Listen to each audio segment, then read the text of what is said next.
نحمده ونصلي ونسلم على رسوله الکریم اما بعد بسم اللہ الرحمن الرحیم۔ نماز کا ترجمہ۔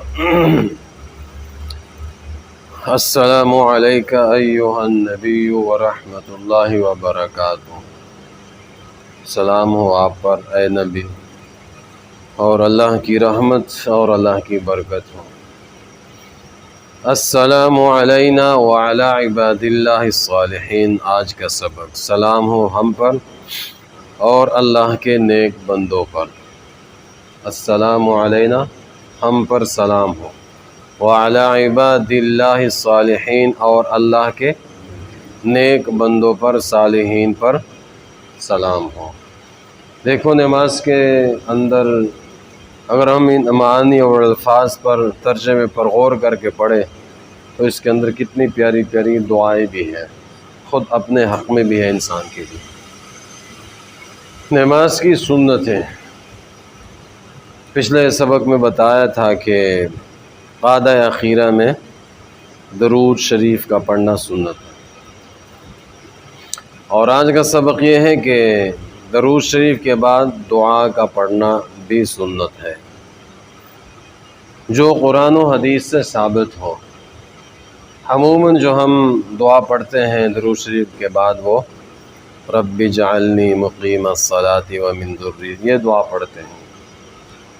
تو یہ دعا بھی قرآن کے اندر ہے، ربنا آتنا فی الدنیا حسنۃ وفی الآخرۃ، یہ پڑھ کر بھی آپ سلام پھیر سکتے ہو، یہ بھی قرآن کے اندر ہے۔ ربنا ظلمنا انفسنا یا ربنا لا تزغ قلوبنا، یعنی وہ دعا جو قرآن اور حدیث سے ثابت ہو، آپ درود شریف کے اندر، درود شریف کے بعد اس کو پڑھ سکتے ہو، اور یہ سنت ہے۔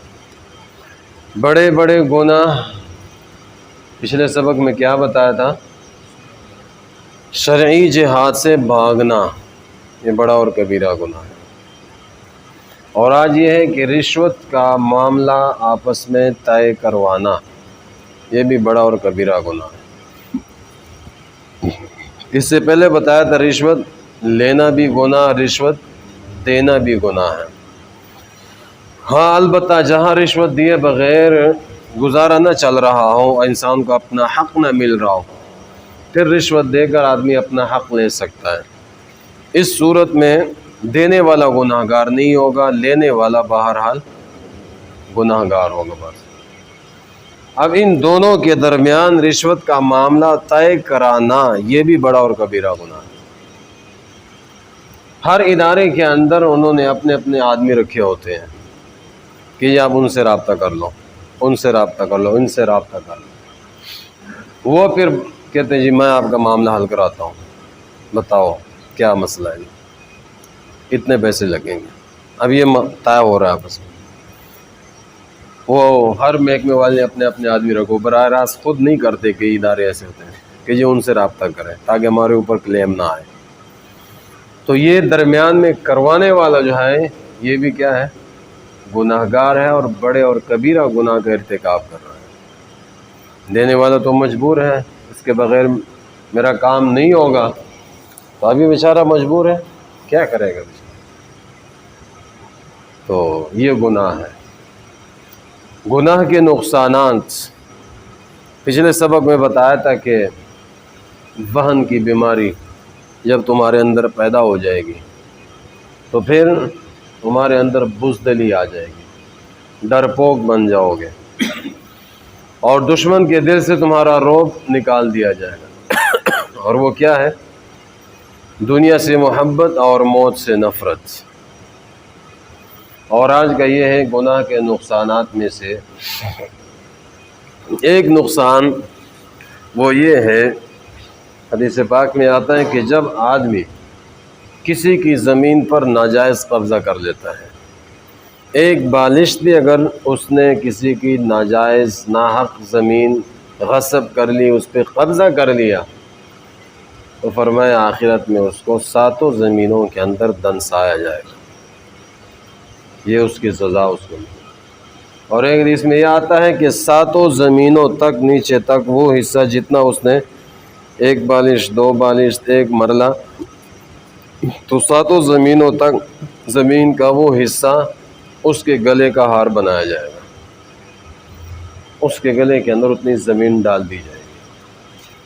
تو یہ کتنا بڑا نقصان ہے، کون اٹھا سکتا ہے؟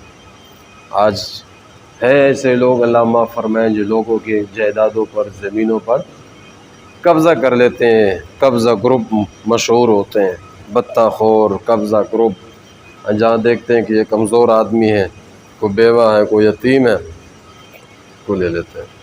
یا جس پلاٹ کا، جس زمین کا کوئی رولا چل رہا ہو، اور پھر رولے والی زمین خریدنے والے الگ الگ لوگ ہوتے ہیں، بس یہ ہم جانے رولا جانے، لیکن ان کو ان وعیدات کا پتہ نہیں ہے کہ اس کی سزا کیا ہے، اس میں پکڑ کیا ہے، اس سے یہ لوگ غافل ہوتے ہیں۔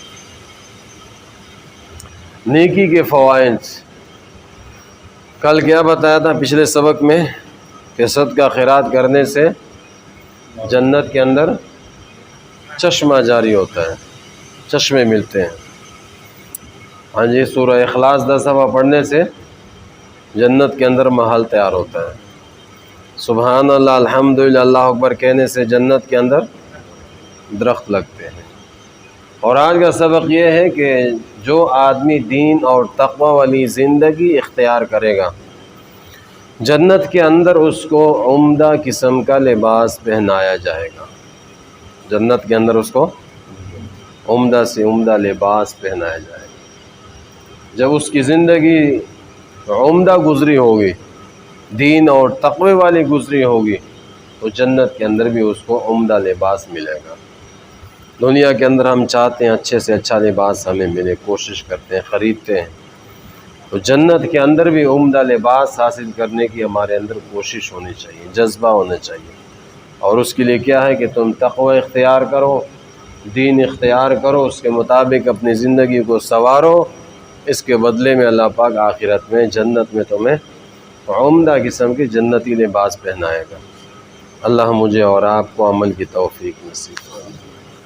الحمد للہ رب العالمین الرحمن الرحیم والعاقبۃ للمتقین والصلاة والسلام علی سید الانبیاء والمرسلین اللہم صل علی محمد النبی الامی وعلی آلہ وسلم تسلیما اللہم اعنا علی ذکرک وشکرک وحسن عبادتک اللہم انا نجعلک فی نحورہم ونعوذ بک من شرورہم وصلی اللہ علی النبی الکریم وعلی آلہ وصحبہ اجمعین۔